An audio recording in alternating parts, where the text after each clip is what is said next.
Անդրադառնանք կին տղամարդ հարաբերակցությանը, միությունում ձեր նշած 100 ակտիվ անդամներից քանիսն են կին տղամարդ եւ արդյոք տարիքի հետ կանայք ավելի զիջում են, ինչպես ասացիք, պակաս ակտիվ են։ Չէ, հիմա նայեք ինչպես չէ, ակտիվ է մնում, կին տղամարդ գոյություն չունի։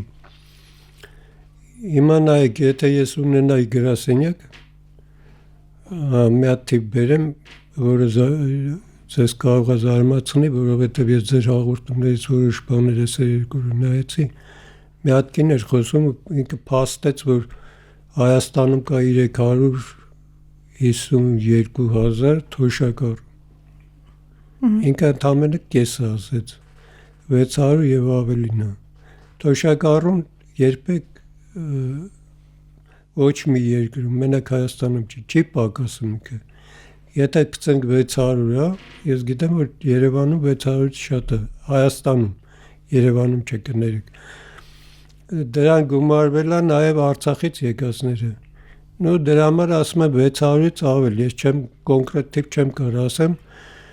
իսկ ինչի համար ինքը չի պակասում, որովհետև մահացող թոշակառուի տեղը գալիս է նոր թոշակառու։ Ծերացող հազարակությունն է, մահացողի տեղ ոնց որ լինում է ծնունդ, նենց էլ նույնը թոշակառուին է վերաբերում։ Գնաց թոշակառուն, Աստված հոգին լուսավորի, գալիս է նոր թոշակառուն։ Պարոն Սարգսյան, սոցիալական հարցեր, եթե մի կողմ դնենք ֆինանսական թոշակի, ինչ ավելի շատ ինչի կարիք ունի ընդհանուր առմամբ տարիքն առած մարդը, որ արդեն գնում է վաստակած հանգստի, ենթադրենք, թե թոշակի հարցերը կարգավորվել են, նյութական բարեկեցության հետ կապված խնդիր չունի։ Ինչ է պետք մարդուն տարիքով։ Հիմա նայեք, իմ նպատակը ինչն էր, որ ստեղծվի ծերանոցներ, բայց կներեք իհարկե բաց դռներով ծերանոցներ, ինչի համար ասեմ։ Ծերանոցը մենակ չի լինի ծերանոց, կլինի մեծ տարածք, նույն հեկտարով չասեմ, ընդեղ ասեմ 3 հարկանի հիվանդանոց, ծերանոցի շենքը շատ մեծ, որ ամբողջ Հայաստանի ծերերը միտեղ պետք է հավաքվեն, պետք է լինի անծնող երեխաների ինտերնետ, նույն տարածությունում, պետք է լինեն ակումբներ, սպորտ հրապարակներ եւ այլն։ Ինչի համար ծերերին ես միացնում եմ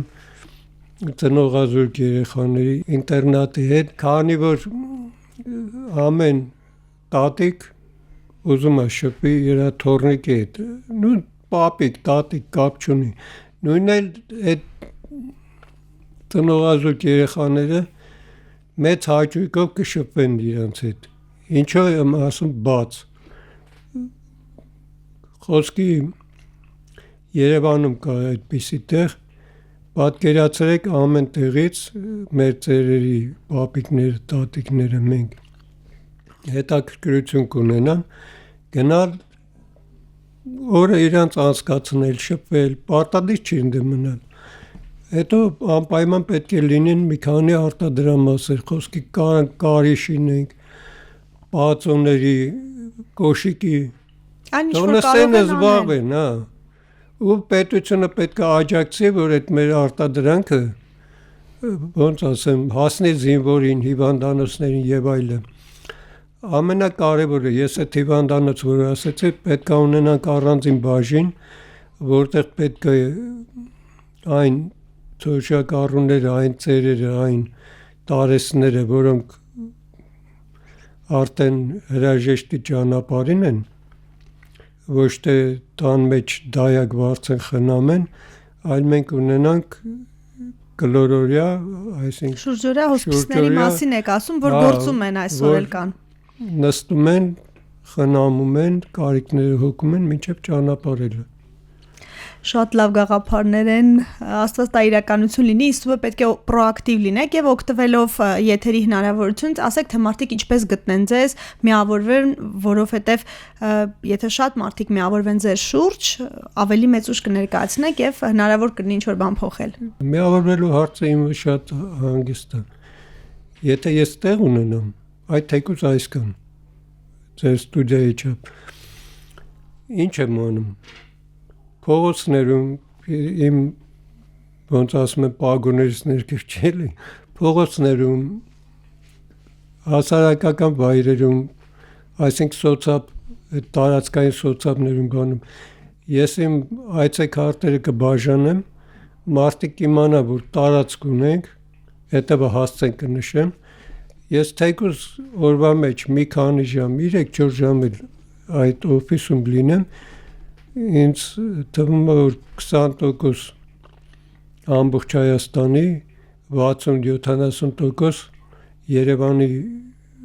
այն թոշակառուները, կենսաթոշակառուները, որոնք տանից դուրս են գալիս շփվում են, քաղաքվեն տեկը գան, հետաքրքրվեն, տենան ինչ է Իրանից ներկայացնում, հասկանում եք, այդ միավորելը դժվար չի, տեղն է կարևոր։ Մարդիկ կա զանգում ես, իրանք ավելի շուտ զանգում են, ասում են, որտեղ կարամ, ասում եմ, վերնիսաժում ես ինչ տեղ է եկեք հանդիպենք։ Բավոր օֆիսերներ, բավարը խանգարում։ Հուսանք այս հաղորդումն էլ կծառայի այդ նպատակին եւ թեկուզ Երևանի քաղաքապետարանը համապատասխան նախարարությունները կլսեն ու ձեռք կմեկնեն ձեզ։ Շնորհակալ եմ, որ եկաք, շնորհակալ եմ, որ այս կարևոր հարցերը բարձրացրեցինք։ Անչափ շնորհակալ եմ հրավերի համար։ Հենց ձեր հաղորդման վերնագիրը, այսպես ասած, մեծ թոշակառուներից ավելի ջահել զգալ, ոգեշնչվել։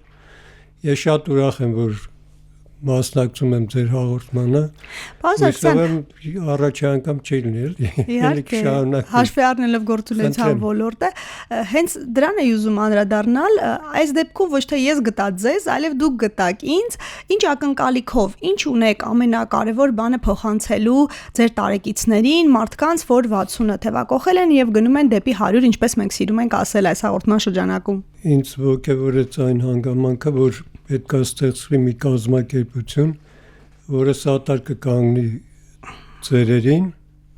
տարեցներին, ասենց ասած մենակ ծերերին չտարեցներին։ Մենք ասում ենք ավակ սերնդի ներկայացուցիչներին։ Նաև այն հաշմանդամ անապահով մարդկանց, որոնք իհարկե թոշակային տարիքը չեն հաղթահարել, բայց